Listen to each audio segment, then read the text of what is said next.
Mickey was the total influence on English Gambler going over the fences. So yeah, he's done a really good job with them. We have a lot of 2-year-olds in and trial them up, and we do a lot of work for Hong Kong, and we race a few. So at the moment, we're enjoying English Gambler.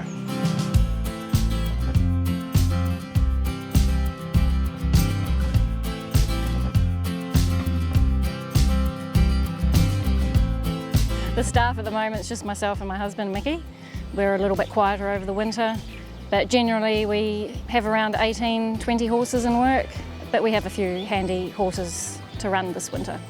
I grew up with horses. My father, he trained jumpers down in Bulls, and I ended up going overseas when I was 21, working for Darley in Ireland at Kildangan Stud, and then was recruited to ride track work in Dubai for Godolphin. I spent winters in Dubai, and then we'd ship all 70 odd horses to California, and we'd do that on and off for 6 months of the year each place. I did it for 6 years. I started off in the Curragh when I was 15. I eventually became an amateur jockey.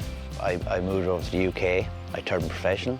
96 winners, I think I rode. It was a stellar decade when I was riding. I was lucky enough to ride with some of the best, including Tony McCoy, Richard Dunwoody, Ruby Walsh, Richard Johnson, Timmy Murphy, Adrian Maguire, Paul Carberry. I could keep naming them on, just absolute superstars, and it was an honour and a privilege to ride against them.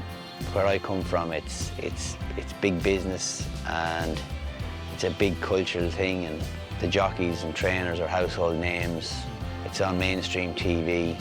It's a very big sport and has a very big following. We met in LA, and we were both working at Santa Anita Park. I was working for Godolphin, Mickey was working for Paddy Gallagher, Irish trainer in California.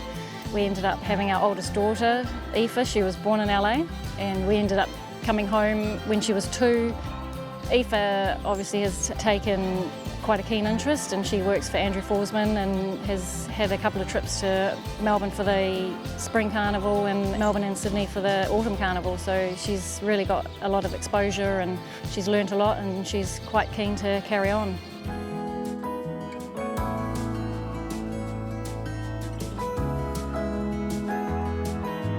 We had him to run on the flat, and he did reasonably well on the flat. The owners sold half of him to Australia, rolled the dice, took half, and he ended up going to Australia for 12 months. Didn't really do that well over there, so he came back to us. We did win his first start back in New Zealand. Then he was getting on our nerves a little bit because he's a very headstrong horse. We do have a soft spot for him, really, but he's just very unique. You know, Mickey came in one day and he said, "Oh, I just popped him over the jumps out in the middle there, and he can actually jump." One day I just thought I'd give him something else to think about, and I gave him a pop, and he didn't hesitate. He just was pretty slick over them. I came in, I said to Lauren, "This lad can jump real good, I think we should give him a go." And that was it, went from there. Mickey just ended up taking them out and thought, you know, if he jumped him, it might slow him down a little bit. That didn't really happen, but he ended up enjoying what he did, and he kind of attacked the fences when he did jump him. So just gradually, Mickey would, every once a week, would go out and pop over them, and then we got Aaron Kuru to school him one morning, and he came back and couldn't believe how well he jumped. And then it just went from there. We just thought we'd give him a start at the end of the season, and he ended up winning by maybe 8 lengths. English Gambler still has 5 lengths, 6 lengths in fact to spare as it comes down towards the last. It deserves to win at the last, up and over. What a beautiful, spectacular display of hurdling here from English Gambler, and it was going to win a long way from home. Daring tactics, let it run, and it's home. What a glorious exhibition of front-running jumping by English Gambler on his hurdles debut. Yeah, that's one to paste in the hat. English Gambler, trained by Lauren Brennan, and has absolutely donkey-licked them here.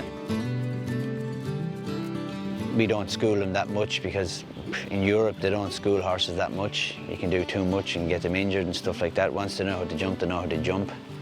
He works hard enough himself, so it's not like we do that much more work with him, really. We just keep it simple. He was second in the Waikato hurdle last year, and we ended up putting him out. When he came back in, he had a slight suspensory issue, so we just ended up just putting him back out and just leaving him until this season.